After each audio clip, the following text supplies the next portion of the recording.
Every bride dreams of a perfect wedding day, but Emily Patterson's dream had been haunted for 7 years by a secret so devastating she believed it would destroy any chance of happiness. As she stood at the altar in her grandmother's vintage lace dress, promising to love and honor her fiancé David, she spotted someone in the congregation who represented her last hope for peace. Jonathan Roumie, the actor who portrayed Jesus in The Chosen, was there as David's college friend, completely unaware that his presence would transform this wedding into something unprecedented. What Emily confessed in front of 300 guests would either save her marriage or end it before it began. The morning of September 15th had begun like any other wedding day at St. Michael's Cathedral in downtown Portland.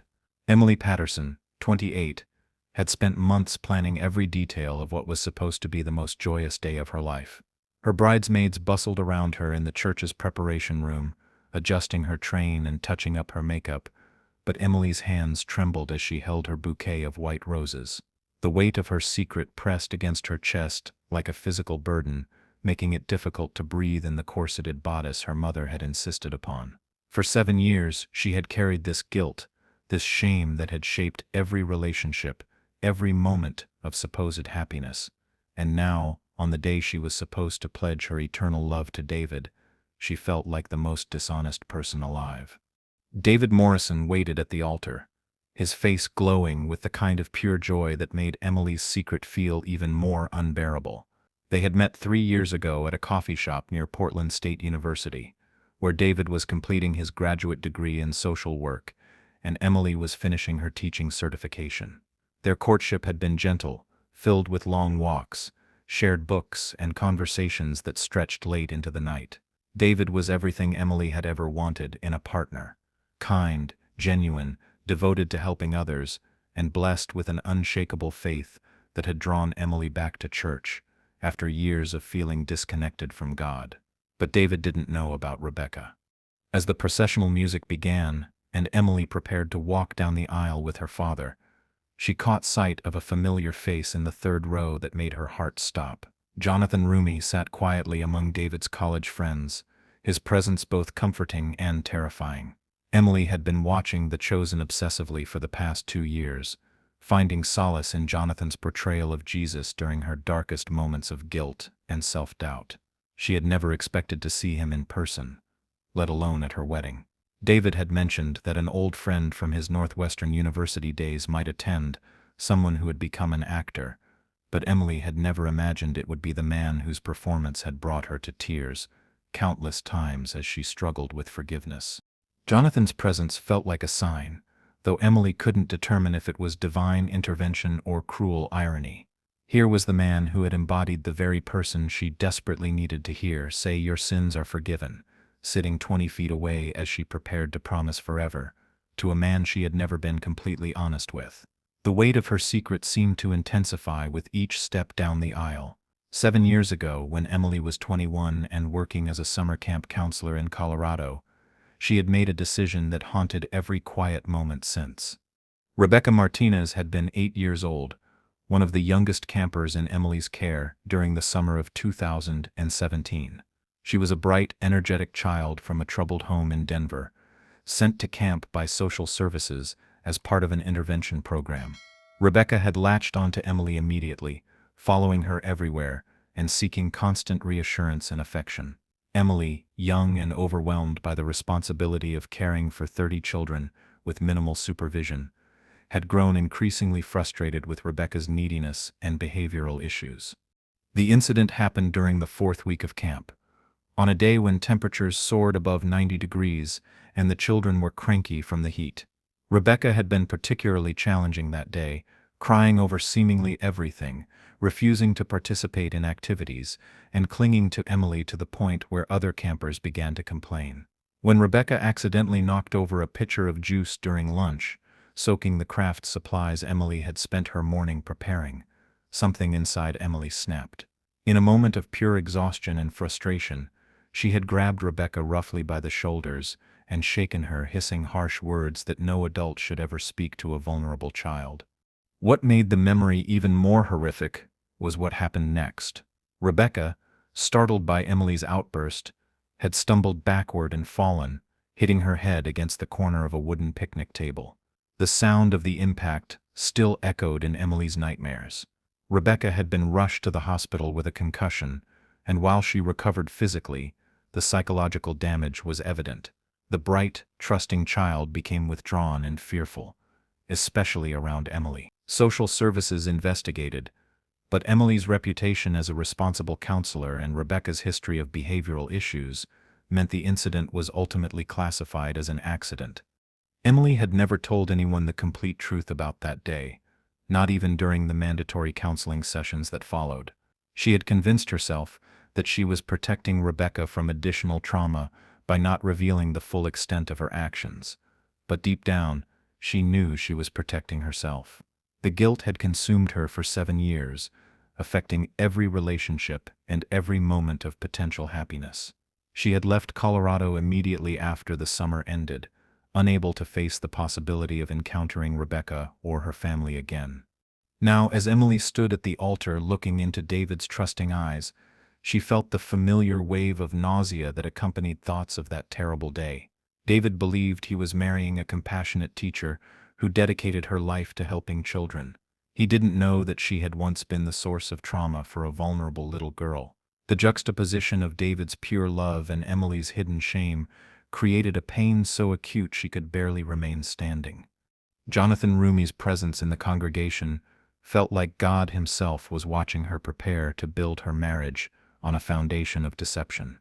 Every episode of The Chosen she had watched seemed to pulse through her memory. She remembered the scene where Jesus healed the woman caught in adultery, the gentle way Jonathan delivered the words, "Go and sin no more." She remembered his portrayal of Christ's compassion toward Mary Magdalene, his understanding of human frailty, and the possibility of redemption. But could that same forgiveness extend to someone who had hurt a child? As Father Mackenzie began the ceremonial words, Emily felt herself dissociating from the moment. The faces of the congregation blurred together, except for Jonathan's, which remained impossibly clear.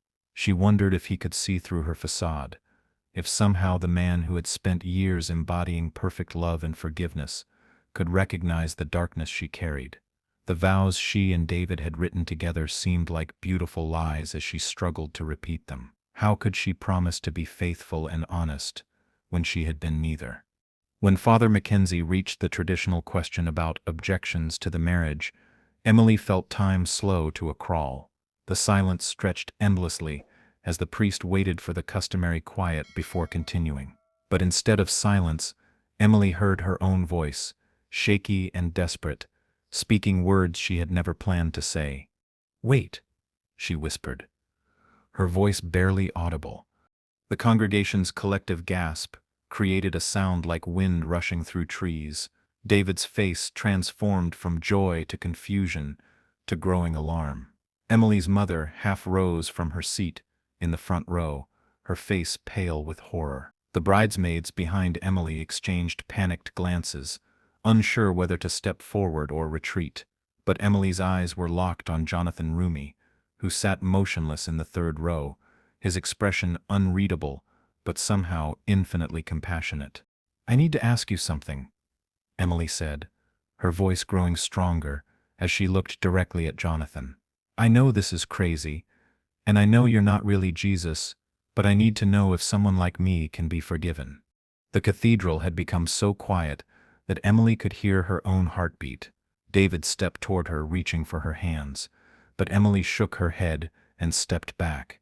She was past the point of careful consideration or social propriety. 7 years of carried shame had reached a breaking point, and the presence of the man who had shown her what divine forgiveness might look like had triggered something she couldn't control. 7 years ago, I hurt a child," Emily continued, her voice echoing in the vast space.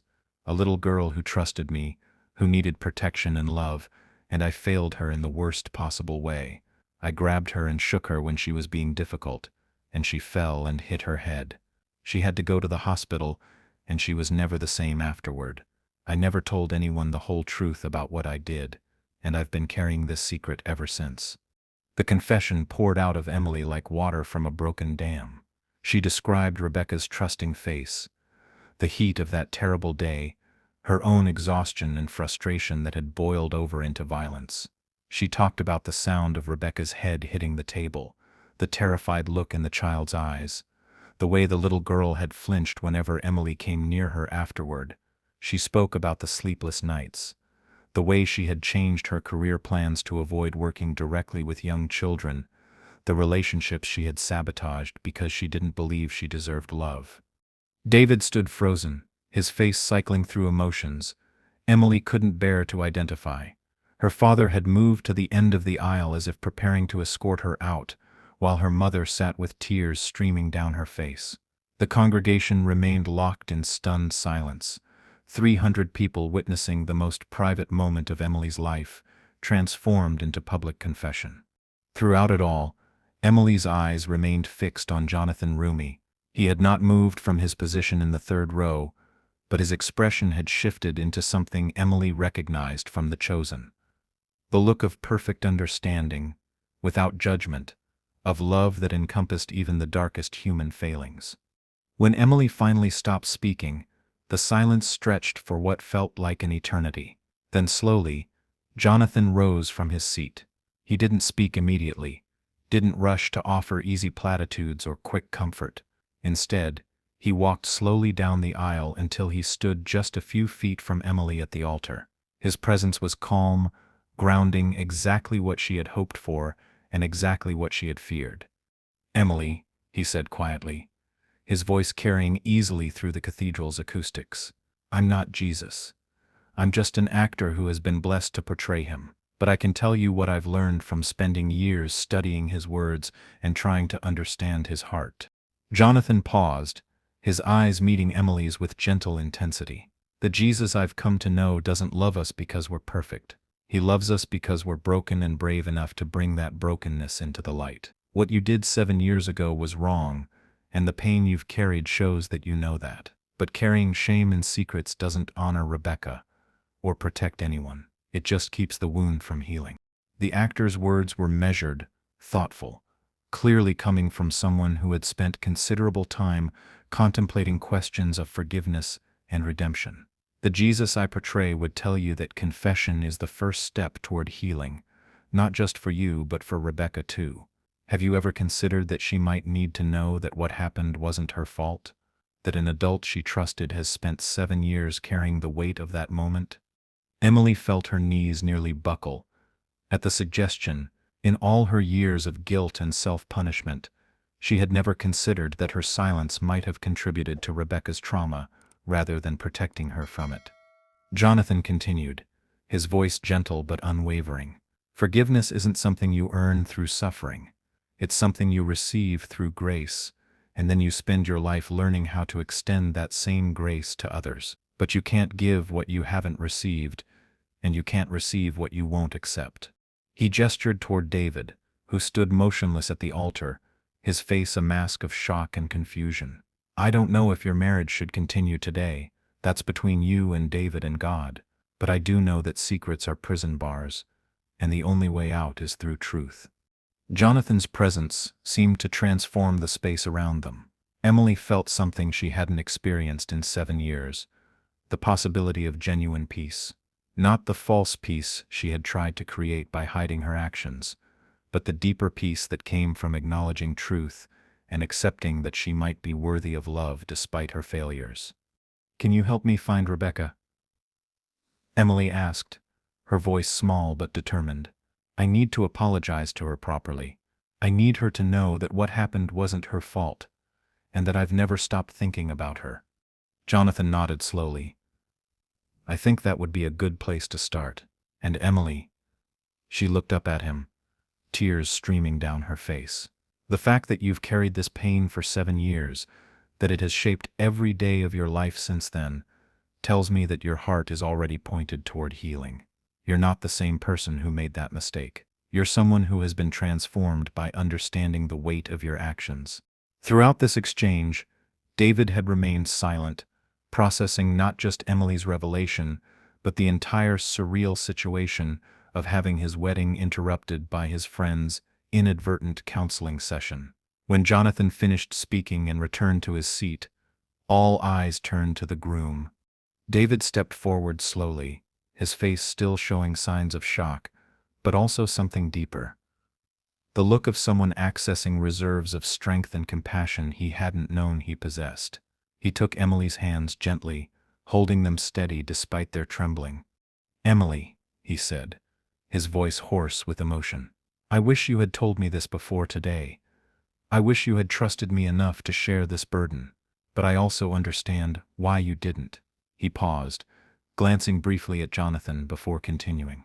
"I fell in love with you because of your compassion, your dedication to helping others, your gentle heart. Learning about your past doesn't erase those qualities, it explains them." The congregation held its collective breath as David continued. "I've spent the last 3 years wondering why someone as wonderful as you seemed to think you didn't deserve love. I've watched you flinch away from compliments, sabotage your own happiness, and carry guilt that seemed disproportionate to any mistake I could imagine. Now I understand." He lifted Emily's chin so she was looking directly into his eyes. "I don't know what our future looks like now. This changes things, and we need time to process and figure out how to move forward. But Emily, I love you. I love the woman who has spent 7 years trying to become worthy of redemption. I love the person who was brave enough to stop our wedding rather than build our marriage on secrets." What happened next would become legend in Portland's wedding industry and eventually spread across social media as one of the most unusual and touching wedding moments ever captured. Instead of proceeding with the ceremony or canceling it entirely, Emily and David made a decision that surprised everyone present. "We're going to postpone this wedding," David announced to the congregation. "But not because we don't love each other. We're postponing because we want to do this right. Emily has some healing to do, and I want to be part of that journey, not something that happens despite it." Father Mackenzie, who had been standing in stunned silence throughout the entire exchange, stepped forward with remarkable composure. "In 40 years of performing wedding ceremonies, I have never witnessed such honesty, such courage, or such grace. Emily, your confession took tremendous bravery. David, your response demonstrates the kind of love that marriages should be built on. And Jonathan," he said, looking toward the congregation, "thank you for showing us all what it looks like to speak truth with compassion." The priest addressed the congregation with surprising warmth.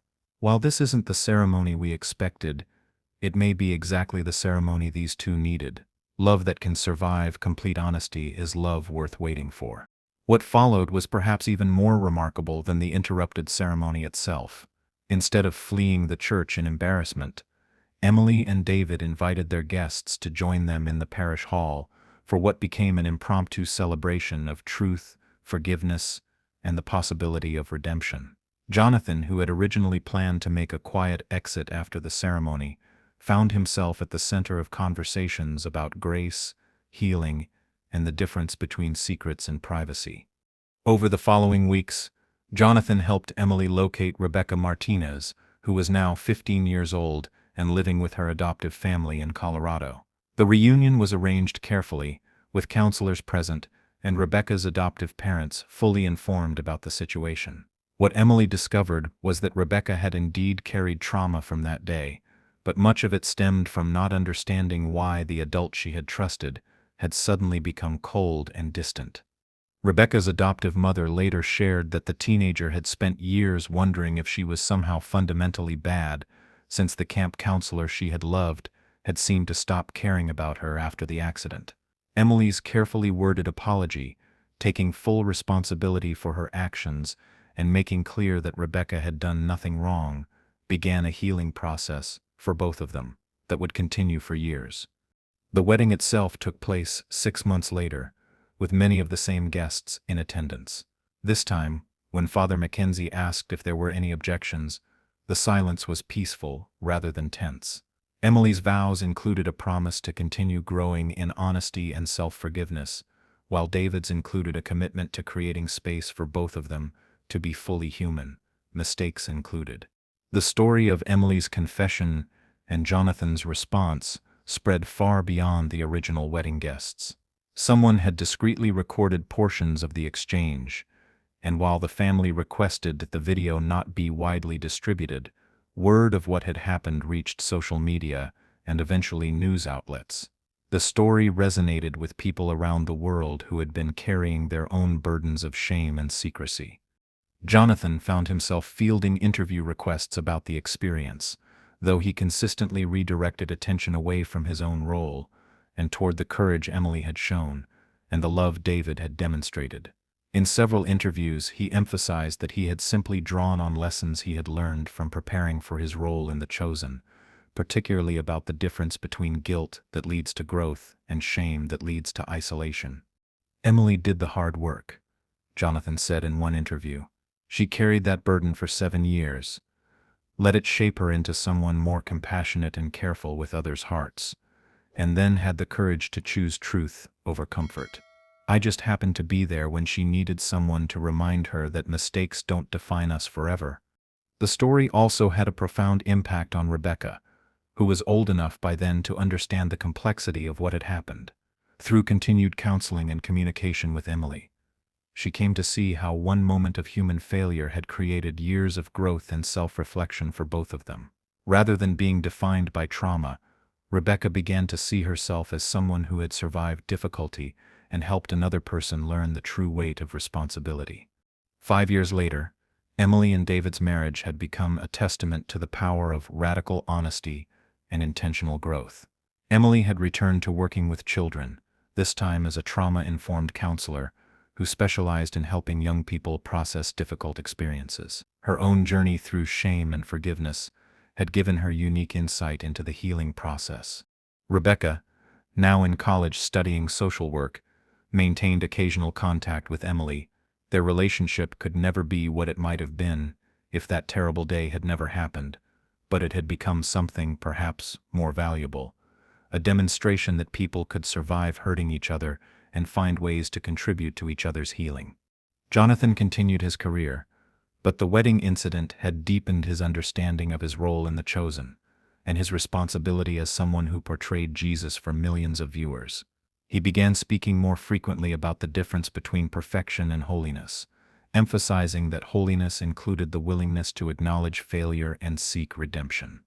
The cathedral where Emily's confession took place began incorporating the story into their marriage preparation classes, using it as an example of both the danger of keeping secrets from partners and the possibility that love could survive even the most difficult truths. Father Mackenzie, who had handled the crisis with such grace, often spoke about that day as one of the most authentic expressions of faith he had witnessed in his decades of ministry. What made Emily's confession so powerful wasn't just the courage it took to speak truth in such a public moment. It was the way it demonstrated how shame operates in human lives, how it isolates us, convinces us we are unworthy of love, and prevents us from offering our real selves to others. Emily had spent 7 years believing that her capacity to hurt Rebecca meant she was fundamentally dangerous, unworthy of trust or love. Jonathan's response, drawing on his deep study of Jesus' character, had reminded everyone present that humans are complex beings capable of both tremendous harm and tremendous love, sometimes within the same heart. The goal wasn't to pretend the harm had never happened, but to integrate the experience of causing harm into a life committed to preventing future harm and promoting healing. David's decision to postpone rather than cancel the wedding had shown what love looks like when it encounters complete honesty, not the immediate forgiveness that bypasses the need for accountability, but the willingness to engage with reality and build something authentic from that engagement. The story spread because it offered something rare in contemporary culture, an example of how to handle shame, confession, forgiveness, and the building of trust in ways that honored everyone involved. Emily's courage, David's love, Jonathan's wisdom, and Rebecca's eventual healing created a template for redemption that felt both inspiring and achievable. Years later, couples facing their own struggles with honesty and forgiveness would refer to the Portland wedding as proof that love could survive truth-telling, that shame could be transformed into wisdom, and that even the most unlikely moments could become opportunities for grace. Emily Patterson had set out to have a perfect wedding day, and instead she had created something much more valuable, a perfect example of what it looks like when broken people choose healing over hiding.